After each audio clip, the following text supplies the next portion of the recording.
Chris Gardner, you're the president of the ICBA, the Independent Contractors of British Columbia. What do you do? Like, what does your job look like besides doing interviews like this? Well, it's we have 4,500 members and clients, and that's we're the largest construction association in British Columbia. We train 6,000 people a year. We have a big training platform. We have 10,000 people on our mental health and wellness program. We offer that free for members. And then we have a group health and dental business. We have 150,000 people on one of those programs. So there's really three legs to the ICBA school. We've got the health and dental plan, our training programs, and then our advocacy on behalf of the construction sector. So if you think about construction is about 10% of our economy. It's the unsung hero. It doesn't get the attention it deserves. Across the country, 1.6 million Canadians woke up today, went to a job site to help build our economy. In British Columbia, it's about 250,000 men and women who woke up today and are building everything in every one of our communities: roads, bridges, healthcare facilities, buildings, houses. It's a very exciting and dynamic sector.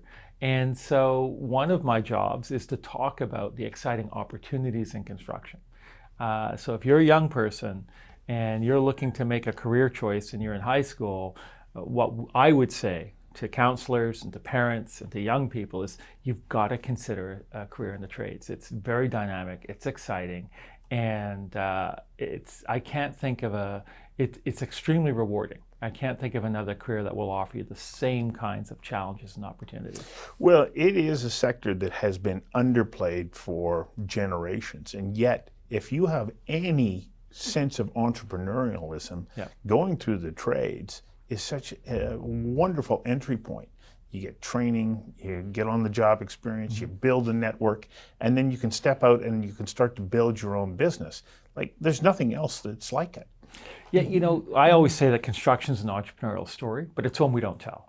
So if you're in high school or elementary school and you're starting to talk about, what do you want to be and thinking about your career choices, I guarantee you that if a young person said, I want to own my own business, a high school counselor is going to say, you should go to community college and take commerce or accounting. You should go to UBC or SFU, UVic, and get a degree in business.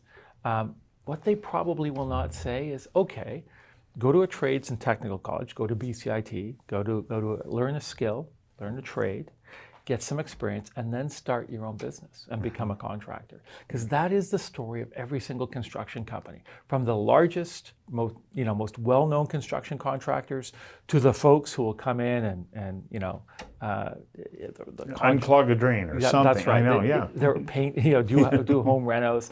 They all started in the same way, in the same path, and now they own businesses. They're investing back in the community.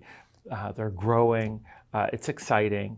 And then, some folks decide to work for larger contractors, and they're building some of the most iconic structures in British Columbia. So, enormously exciting. How did you get here? Like what was the skill set that you had to bring to be qualified to be able to represent, the ICBA across multiple platforms? Like, you don't go to school just to say, yeah, one day I want to be the president of an association like that. You had to amass skills. So where'd you get started? Well, the start is, I certainly didn't, it wasn't a straight line to where I am today. And, I went to, I think like lots of young people, when I was in high school, I started with doing, my first job was picking strawberries in Langley, and then I was a dishwasher at a restaurant, and I went to university. I went to Simon Fraser University, and just sort of kept my options open. Went to law school at UBC, and then I decided I was going to go to Asia to live and work for a year, maybe two. So I went to South Korea, and that 1 or 2 years turned into 11 years.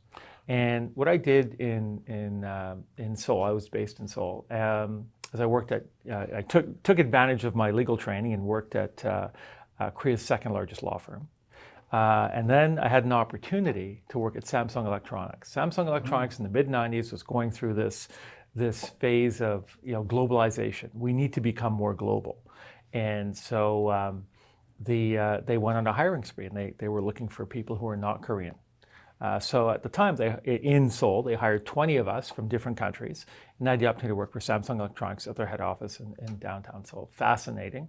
And then I moved on about a few years later to ING Investment Bank and worked in the investment bank. And so then when I came back to British Columbia, I had a very eclectic sort of background and skill set. And I ended up working for a modular construction company that was looking to grow from its, it had about a little over 100 employees based in Langley. And, I was there for 8 years and we grew to over 600. And we established a presence in the United States. We're doing a lot of work in Alberta and other parts of Western Canada, very exciting. And so from that sort of construction background, I ended up at ICBA. So it was a long story, but I would say this, I would say that any young person who's looking for opportunity, and it's really about being able to get things done. Like you have to work hard, be disciplined, but be someone who people can go to as a resource, and be someone who can say, hey, I need help on this, and help out. Because the opportunities come not just from sitting at your desk and, okay, my job is doing these 1, 2, 3 things. Yeah, what about number 4, number 5, number 6? How can I do things a little differently? How can I add value? And that's how I ended up at ICBA. So when I started ICBA... Well, isn't there one other step? You left that modular construction company. Didn't you have a public service role as well? I did take 2014, 2015, I was in the office of Premier Christy Clark at the time. And I'd always been involved in politics as a volunteer and sort of familiar with folks who were involved. And it was a fascinating opportunity. And because you realize how important the role of government is, and how when you're in government and the elected officials are making decisions, there's so much coming across their desk. It really is quite, when you go in and you go like it's everything. Yeah. 1 minute you're in a conversation about public transit, then you're talking about education, then you're talking about Site C or LNG or Indigenous engagement. And it really is quite you operate at a torrid pace. So that must have been one of the elements, though, that made you the ideal candidate for the position that you're in now. Well, you take your experience in construction, public policy, and the dynamic, rapid pace that's there, but also your international and business experience. All of those things then start to put you in a position where you're able to, command from the position that you're in now, because you understand the interplay of things. And yeah, I think that must be important. Yeah, it is. I think that there's, I think for any career path, there's not a straight line. No. There are things that are a little bit more, go to school, you're going to become a medical doctor, go to medical school, and then become a doctor. But, if you peel that back a bit, you can go to school in different provinces, different countries, you can practice in different locations. And so what I say to young people is travel. I believe strongly in living and working and studying in another country. Learning another language, I think, can be a very important part of growing and understanding how people think differently, work differently. So I think being flexible in terms of the opportunities that are before you is critically important. So it was, so when I joined ICBA, we had 24 employees in a small office in Burnaby. We now have 65 employees. We have 8 of them working in Calgary. Wow. We have a growing group health practice that is one of the largest independent practices of its kind in the country. And so I'm really excited about what we've done. We've rolled out our new, I mentioned earlier, the mental wellness program.